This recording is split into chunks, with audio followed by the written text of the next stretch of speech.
Saudi আরব থেকে final exit নিয়ে দেশে চলে গেছে বা ছুটিতে গিয়ে আর সৌদি আরবে আসেনি। এখন এই প্রবাসীটি দেশে গিয়েও মামলা খাচ্ছে। যে সৌদি প্রবাসীরা এরকম একটি ঘটনা ঘটেছে আমাদের সৌদি প্রবাসীর সাথে, নিয়ে এক্সিট নিয়ে একেবারে দেশে চলে গেছেন, কিন্তু দেশে যাওয়ার পর তার নামে অটোমেটিক মামলা হয়ে গেছে। সে পুনরায় আবার সৌদি আরবে আসতে চেয়েছেন, আসার পথে তাকে সৌদি এয়ারপোর্ট থেকে ফেরত দেওয়া হয়েছে যে আপনার নামে মামলা আছে, আপনি কোনোভাবেই সৌদি আরবে প্রবেশ করতে পারবেন না। এবং গত সপ্তাহখানেক আগে একজন ব্যক্তি এক্সিট নিয়ে দেশে যাওয়ার পর তার মনের মধ্যে একটি সন্দেহ ছিল যে আমি কি সৌদি আরবে প্রবেশ করতে পারবো কিনা। তিনি আমাদের মাধ্যমে একটি এয়ারপোর্ট পিন তুলেছেন। এয়ারপোর্ট পিনটি তোলার পর তার এখানে দেওয়া আছে মানা উদখুল, কিন্তু সে দেশে গিয়েছিলেন ফাইনাল এক্সিট ভিসা নিয়ে, কিন্তু সে এখন আর সৌদি আরবে প্রবেশ করতে পারবে না, কারণ তার নামে মামলা হয়ে গেছে। এখন এই মামলাটি কী জন্য হচ্ছে, অনেকে হয়তো অবাক হচ্ছেন যে আমি দেশে চলে গেছি, দেশে যাওয়ার পরও কীভাবে আমার নামে মামলা হয়। জি দর্শক, এটাই কিন্তু এখন অনেক সৌদি প্রবাসীদের সাথে হচ্ছে, এবং এটি হওয়ার ফলে যে সকল প্রবাসীরা দেশে একেবারে চলে গেছেন বা ছুটিতে গিয়ে আর সৌদি আরবে আসেননি, তারা কিন্তু আর দ্বিতীয়বার সৌদি আরবে প্রবেশ করতে পারবে না, কেননা তাদের নামে অটোমেটিক মামলা হয়ে গেছে। এখন কথা হচ্ছে, গতকালকে আমাদের সাথে যে ব্যক্তিটি যোগাযোগ করেছেন তার কী জন্য মামলা আসে। অনেকে দেখবেন সৌদি আরবে মোবাইল কিনেন কিস্তিতে বা অনলাইনের মাধ্যমে আপনারা কিস্তিতে জিনিস কিনেন, অথবা আপনি একটি রাউটার কিনেন, অথবা আপনি একটি ইন্টারনেটের সিম কার্ড ব্যবহার করেন, কিন্তু আপনি এটিকে স্থায়ীভাবে বন্ধ না করে একেবারে দেশে চলে গেছেন।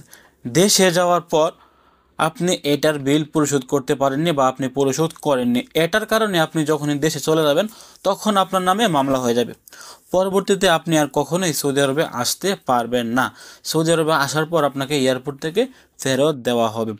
এখন কিন্তু অনেক প্রবাসীদের সাথে এই জিনিসটা হচ্ছে। এই জন্য আমি বলবো, যারা দেশে একেবারে চলে গেছেন বা আপনারা ছুটিতে গিয়ে আর সৌদি আরবে আসেননি, আপনারা আবার পুনরায় সৌদি আরবে আসতে চাচ্ছেন, আপনারা দয়া করে মাত্র কয়েকটি টাকা খরচ করে একটি এয়ারপোর্ট পিন তুলুন। এখন কিন্তু অনেক প্রবাসীর সাথে এরকম সমস্যা হচ্ছে, অনেকের নামে সিম কার্ড ছিল, অনেকের নামে ওয়াইফাই রাউটার ছিল, তারা বলতে পারে না, কিন্তু তারা দেশে এক্সিট নিয়ে চলে যায়। এখন আবার পুনরায় সৌদি আরবে আসার ক্ষেত্রে তাদের সামনে বাধা হয়ে দাঁড়িয়েছে একটি মামলা। এই মামলার কারণে তারা সৌদি আরবে আসতে পারে না। এখন তারা না পারছে দেশ থেকে এই মামলাটি কাটাতে, না পারছে তারা পুনরায় সৌদি আরবে প্রবেশ করতে।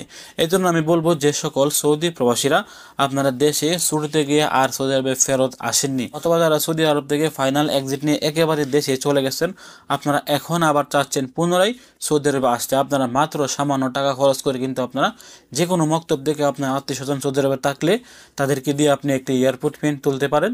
তুলে আপনি চেক করতে পারেন যে আপনি সৌদি আরবে আসতে পারবেন কিনা, তারপর আপনি একটি ভিসা কিনুন। অন্যথায় আপনার কিন্তু 4 থেকে 5 লাখ টাকা সম্পূর্ণই জলে চলে যাবে যদি আপনার নামে মামলা হয়ে থাকে। এখন কিন্তু সৌদি আরবে মামলা হওয়াটা একদম সিম্পল একটা ব্যাপার হয়ে গেছে। আমি নিজেও জানি না যে আমার নামে কয়টি সিম কার্ড আছে, আমার নামে কয়টি রাউটার আছে। এই জিনিসটি কিন্তু আমাদের সাথে সবচেয়ে বেশি হচ্ছে। আমরা কোনো সিম কার্ড নেইনি, আমরা কোনো রাউটার নেইনি, তারপরে কিন্তু আমাদের নামে রাউটার সিম কার্ড অটোমেটিক চলে আসছে। অনেক সময় কিন্তু এগুলা কোনো দালাল চক্রের কারণে কিন্তু আমাদের উপরে চলে আসে, বা অনেক সময় আমাদের দালাল বা আমাদের কুফিলরা কিন্তু আমাদের ইকামার উপরে এই সিম কার্ড বা ইন্টারনেটগুলি নিয়ে নেয় আমাদেরকে না জানিয়ে।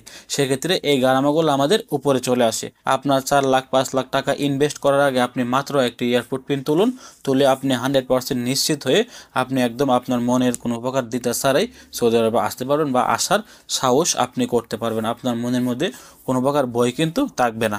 আমি বলবো, যারা এয়ারপোর্ট পিন তুলতেছেন আপনারা সৌদি আরবের যে কোনো মক্তব থেকে এয়ারপোর্ট পিন তুলতে পারবেন, অথবা আপনারা চাইলে আমাদের মাধ্যমেও একটি এয়ারপোর্ট পিন তুলতে পারবেন। আমি আপনাদেরকে স্ক্রিনে একটি নাম্বার দিয়ে দিচ্ছি, আপনারা এই নাম্বারে যোগাযোগ করতে পারেন একটি এয়ারপোর্ট প্রিন্টের জন্য। আমরা আপনাদেরকে অল্প খরচে একটি এয়ারপোর্ট প্রিন্ট তুলে দেব।